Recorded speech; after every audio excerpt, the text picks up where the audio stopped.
It was supposed to be a completely secret layover. Prince Harry, attempting to bypass standard protocol under the cover of darkness, had his diplomatic passport flagged at Heathrow's VIP Windsor suite. The digital scanner flashed a blinding red "Access Denied" screen, echoing through the quiet, polished halls of the terminal. He was not just delayed, he was physically escorted to a highly secure, private holding room by armed MI5 officers. Why? Because while Harry was sleeping in California, an emergency order was signed in London. A constitutional trigger had been pulled. The remaining Sussex titles weren't just suspended, they were entirely frozen under the Crown's absolute highest security mandate. Prince William has finally drawn the blood-red line in the sand, and he has initiated a legal strike so severe, so meticulously calculated, that it wipes Meghan and Harry out of the royal ecosystem forever. Before we pull back the curtain on this unprecedented constitutional crisis, take a second to hit the like button and subscribe to this channel. We are exposing the ultimate endgame of the British monarchy, and you will not want to miss a single detail of the fallout. Subscribe now. To comprehend this ruthless, surgical act of royal excision, we must rewind the clock exactly 14 days. On the 14th of the month, at precisely 2:14 a.m. Greenwich Mean Time, a low-level palace communications courtier monitoring secure networks intercepted a highly encrypted email thread originating from the Sussex's elite legal team in Los Angeles. What this email contained was not a plea for reconciliation or a negotiation of brand deals. It was a weaponized legal strategy. The Sussexes were secretly exploring a terrifying loophole hidden deep within the Regency Act of 1937. With King Charles battling ongoing health issues, Harry's formidable legal apparatus realized that, by the strict letter of the law, he was still legally eligible to act as a counsellor of state. This meant that if William were to be incapacitated, hospitalized, or simply traveling abroad on an extended royal tour, Prince Harry could theoretically cross the Atlantic and claim temporary, absolute executive power over the British government. He could sign acts of parliament. He could command the military forces. He could dictate foreign policy. When Prince William was briefed on this covert legal maneuvering inside the secure walls of Kensington Palace, the heir to the throne didn't just get angry. He went to total, uncompromising war. Eyewitness accounts from inside the room describe a terrifying silence falling over the Prince of Wales. His jaw clenched so tightly you could see the muscles spasming beneath his skin, his knuckles turning a translucent white as he gripped the edge of his mahogany desk. For William, this was the ultimate betrayal. The Sussexes weren't just trying to protect their family or build a media empire in Montecito. They were quietly plotting to usurp the absolute core of the British Constitution, preparing to monetize the highest vice-regal authority of the land. Within hours of the interception, William convened a shadow council of the monarchy's most ruthless constitutional scholars and the Attorney General. The result of this midnight assembly is something our channel has exclusively confirmed: the existence of the Earl Marshal's red leather dossier. This is not tabloid fodder or palace gossip. This is constitutional warfare at its most terrifying. Kept under lock and key, this massive 400-page manifesto outlines a devastating new framework known as the Councillors of State Disqualification Amendment. The technical jargon within its pages is utterly brutal. It invokes ancient statutes like the Crown Estate Indemnity Clause and the writ of sequestration. It strictly stipulates that any royal residing outside the Commonwealth without domiciled sovereign clearance is instantly and permanently stripped of all vice-regal authority. But the red leather dossier contained much more than just ancient legal precedents. It contained devastating financial intercepts. These highly classified documents revealed a sprawling network of communications, showing that the Sussexes planned to use this dormant royal status, this looming threat of becoming the acting sovereign, to secure multi-billion-dollar corporate backing from colossal hedge funds and tech conglomerates in the United States. They were essentially pitching the latent power of the British Crown as a corporate asset. William had the absolute, undeniable proof right in his hands. The righteous monarch-in-waiting saw an exiled rebel attempting to sell the very soul of a 1,000-year-old institution to the highest bidder. The wheels of ultimate retribution were set in motion with clinical precision. William knew that stripping a blood prince of his birthright required more than just the king's signature. It required an airtight, bulletproof legal cage that no Hollywood lawyer could ever dismantle. He ordered the immediate drafting of an ironclad parliamentary bill, utilizing emergency protocols not seen since the abdication crisis of 1936. The palace went on complete lockdown. Cryptic messages were sent via secured teletype machines to the highest echelons of MI5 and parliamentary leadership, bypassing all standard governmental channels to prevent any leaks to the American press. The heir to the throne was orchestrating a silent, bloodless coup against his own brother, a preemptive strike designed to legally eradicate Harry from the line of power before the Sussexes could even realise their communications had been breached. Every movement Harry made in the days following the Intercept was heavily monitored. British intelligence essentially placed the Duke of Sussex under a digital microscope, tracking his flights, his financial transfers, and his legal consultations. William demanded absolute secrecy. The Prince of Wales understood that if Meghan caught wind of the Earl Marshal's red leather dossier, she would immediately launch a preemptive media strike, utilising their vast network of sympathetic journalists to frame the legal manoeuvre as a racist, vindictive attack by a jealous brother. The narrative war would be catastrophic for the crown. Therefore, William mandated a strategy of total silence. The royal family continued their public engagements with plastered smiles, shaking hands and cutting ribbons, while behind the ancient stone walls of Windsor Castle, the constitutional guillotine was being sharpened. This was a masterclass in regal deception. William was playing a high-stakes game of three-dimensional chess, anticipating every possible countermove the Sussexes could formulate, and systematically neutralising them before a single pawn was moved. The trap was meticulously set, the legislative poison was drawn, and all that was left was to lure the exiled prince into the ultimate confrontation. The trap finally snapped shut, not in the gilded halls of a palace, but across the cold, impenetrable void of a highly secured, military-grade encrypted video link. A mandatory summons was issued directly from the office of the Prince of Wales, bypassing all public relations liaisons and landing squarely on the heavily guarded digital servers of the Sussex estate. This was not an invitation to negotiate. It was a sovereign command. The confrontation that followed lasted exactly 3 minutes and 42 seconds. But the seismic shockwaves it generated will reverberate through the history of the monarchy for a millennium. On one side of the digital divide sat Prince William, enveloped in the monolithic darkness of a centuries-old office at Windsor. The heavy oak panelling and the dim, suffocating light painted him not as a brother, but as the ruthless embodiment of the crown itself. On the other side of the split screen, a blurry, pixelated transmission showed Prince Harry bathed in the jarring synthetic sunlight of a California afternoon, lounging in a world entirely divorced from the crushing weight of the British establishment. Without a single word of greeting, William reached across his mahogany desk and lifted the Earl Marshal's red leather dossier directly into the frame of the camera. The gold crest of the sovereign caught the faint light, a glaring emblem of absolute authority.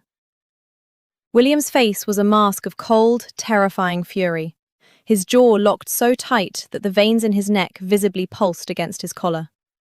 He did not yell. He did not raise his voice. Instead, he systematically recited the precise, devastating legal statutes that had just been weaponized against the Sussexes. He outlined the intercepted communications, the offshore financial strategies, and the blatant, unapologetic attempt to prostitute the Regency Act of 1937 to American hedge funds.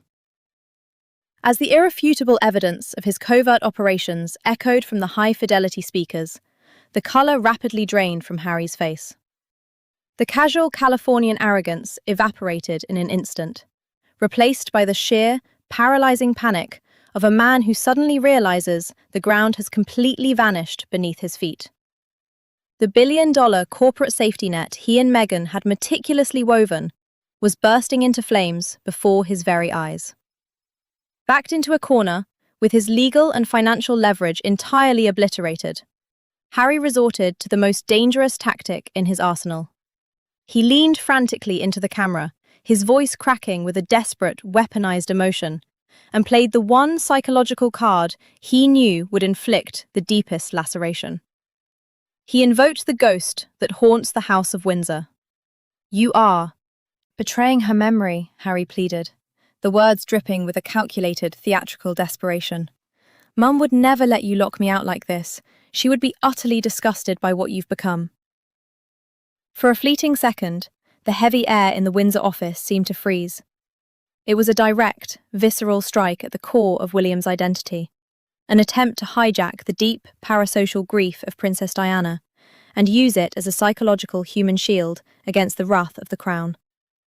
The silence that followed was deafening, a heavy, suffocating vacuum that seemed to suck the oxygen out of both rooms. William slowly leaned into the microphone, his knuckles turning a ghostly, translucent white as his grip threatened to splinter the edge of his desk. When he finally spoke, his voice was a barely audible whisper, shaking with an absolute, unadulterated rage that transcended mere anger. "Do not ever speak her name," William hissed, the words slicing through the digital connection like a sovereign blade. "She died protecting the sanctity of the crown from outsiders, and that is exactly what you have chosen to become. You are nothing but an outsider." Without waiting for a response, without offering a single breath of closure, William reached out and violently severed the connection. The screen went instantly, irreversibly black. It was a digital execution. The final, microscopic thread of brotherhood was completely snapped, plunging the Sussexes into a total, institutional blackout. What followed was an exercise in pure, terrifying legal finality. The verdict delivered on that blacked-out screen was executed with the clinical, merciless precision of an autopsy. Within exactly 48 hours, King Charles, his hand guided by William's absolute, unwavering insistence, signed the emergency parliamentary bill into supreme law. The ancient letters patent, the very foundational documents that dictate royal existence, were permanently altered by the stroke of a heavy calligraphy pen. Prince Harry was officially and irrevocably stripped of his status and removed from the Regency Act. But Prince William, operating with the cold calculus of a wartime king, went substantially further. He demanded the absolute erasure of the Sussex entity from the deepest financial bedrock of the monarchy.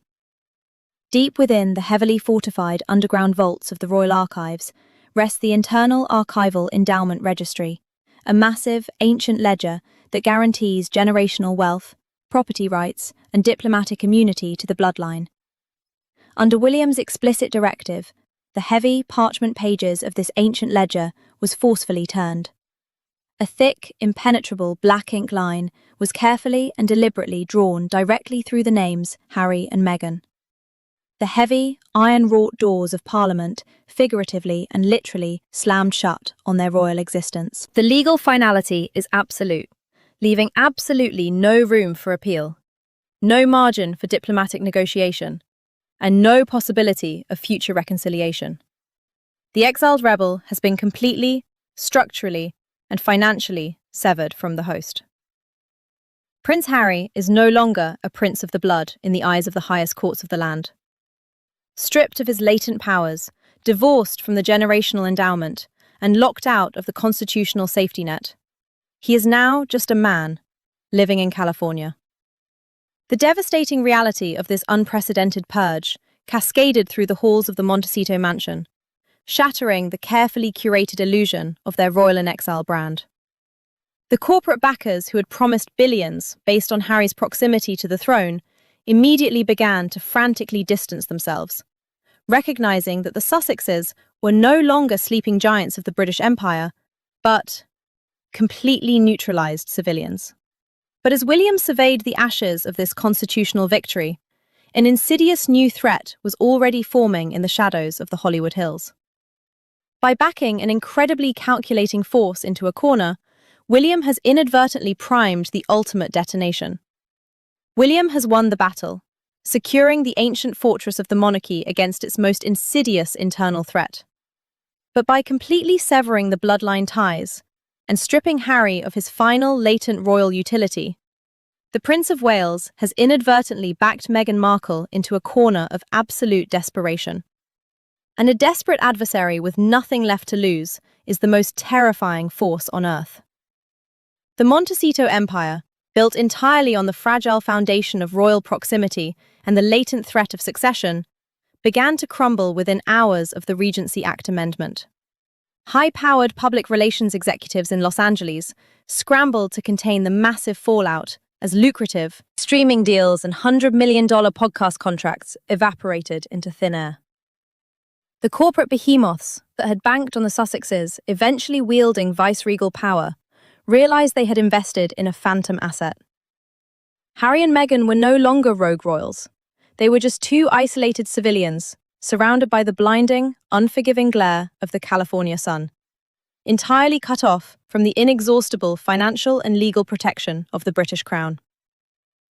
For a brief, fleeting moment, the highest strategists at Buckingham Palace believed they had achieved total, undisputed victory. They believed that the Sussex threat had been legally suffocated and permanently neutralized. They were utterly, catastrophically wrong. Inside the sprawling, heavily fortified walls of the Montecito mansion, the atmosphere did not dissolve into defeat. It crystallized into something far more dangerous. Meghan Markle did not mourn the loss of the royal titles, or their violent removal from the archival endowment registry. Instead, she recognized that the rules of engagement had fundamentally changed. The era of passive-aggressive media leaks, veiled accusations in glossy magazines, and carefully orchestrated television interviews were officially over.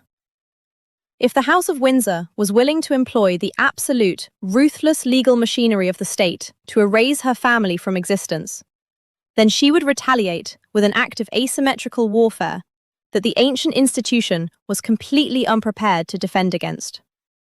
The palace had used centuries-old constitutional law to destroy their future. Meghan prepared to use their own modern, unvarnished history to destroy the crown's present. A delayed revelation, carefully guarded for years, is about to detonate, threatening to shatter the fragile public trust that sustains the entire British monarchy. Our deepest, most embedded intelligence sources, operating within the clandestine, the shadow world of royal security, has confirmed a terrifying new development. Over the past 72 hours, MI5 digital analysts monitoring the Sussex's communications network detected a sudden, highly encrypted transfer of data to a secure, offshore server vault located completely outside British jurisdiction. It was not a leaked legal document, and it was not a financial ledger. It was an audio file. Specifically, a deeply buried, highly sensitive, raw audio recording that Meghan Markle covertly captured during her most turbulent, isolated days, residing within the suffocating walls of Kensington Palace. This is not a fabricated narrative, a dramatic reenactment, or a piece of tabloid gossip. This is the ultimate, undeniable failsafe. Meghan has been holding back this specific, unedited recording for years. A digital sword of Damocles suspended over the monarchy, bound by a silent, unspoken promise that she would never release the audio, unless their royal status and security were fundamentally, legally revoked. By initiating the merciless purge, William didn't just strip Harry of his power. He unwittingly cut the wire that was holding back this devastating explosive. The sheer terror currently radiating through the highest echelons of the British government regarding this recording cannot be adequately overstated. The Kensington tapes, as they are now being frantically referred to in emergency midnight security briefings in London, are rumoured to contain an unscripted, violently emotional confrontation involving the absolute highest-ranking members of the firm. We are talking about raw, unfiltered, completely unguarded dialogue captured in a moment of extreme psychological distress and volatile anger. The pristine, meticulously manicured public facade of the royal family, the stoic silence, the stiff upper lip, the carefully orchestrated public relations choreography, is about to be violently ripped away by the undeniable reality of their own vicious voices. The infamous Oprah Winfrey interview, which sent massive shockwaves through the Commonwealth, will look like a polite, friendly afternoon tea compared to the catastrophic, foundation-rocking impact of this raw audio. The Oprah interview was a subjective narrative. The Kensington tapes are objective, undeniable, structural destruction. The palace is currently paralyzed in a state of absolute existential dread. The king's most ruthless legal advisors, the very men who drafted the Earl Marshal's red leather dossier, are scrambling in a desperate, blind panic to deploy super injunctions, gag orders, and international privacy laws to block any potential broadcast. But the Sussexes are now entirely outside the legal jurisdiction of the British courts. They are operating completely beyond the reach of the Crown Estate Indemnity Clause. They are unbound by the ancient, unwritten rules of royal decorum. Meghan has masterfully weaponized the palace's own ruthless excision against them. By legally declaring Harry and Meghan as complete outsiders, William has inadvertently granted them the ultimate, unrestrained freedom to act as ultimate destroyers. The psychological warfare is already underway. Meghan hasn't released the tape yet. She is simply letting the palace know that it is armed, primed, and completely out of their control, forcing the monarchy to sweat in the agonizing purgatory of delayed destruction. The ancient, towering stone battlements of the British monarchy have survived 1,000 years of bloody civil wars, constitutional crises, global conflicts, and catastrophic abdications. It has weathered the relentless storm of history by projecting an impenetrable illusion of flawless, untouchable majesty.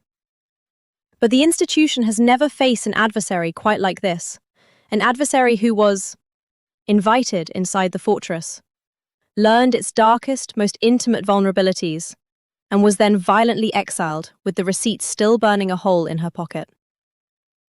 The constitutional war over the Regency Act is finished, but the brutal, unapologetic war for the survival of the Crown's public legitimacy is just beginning. What exactly is on that tape? Whose voices are captured in that terrifying moment of unfiltered royal fury? And how will an institution built entirely on absolute silence survive the deafening roar of its own exposed secrets? The clock is rapidly ticking down to zero, and the foundational pillars of the House of Windsor are cracking under the immense, unbearable pressure. Do not take your eyes off this channel for a single second.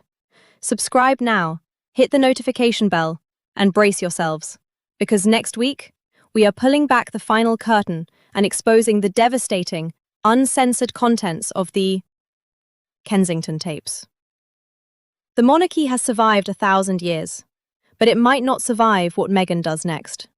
Subscribe right now.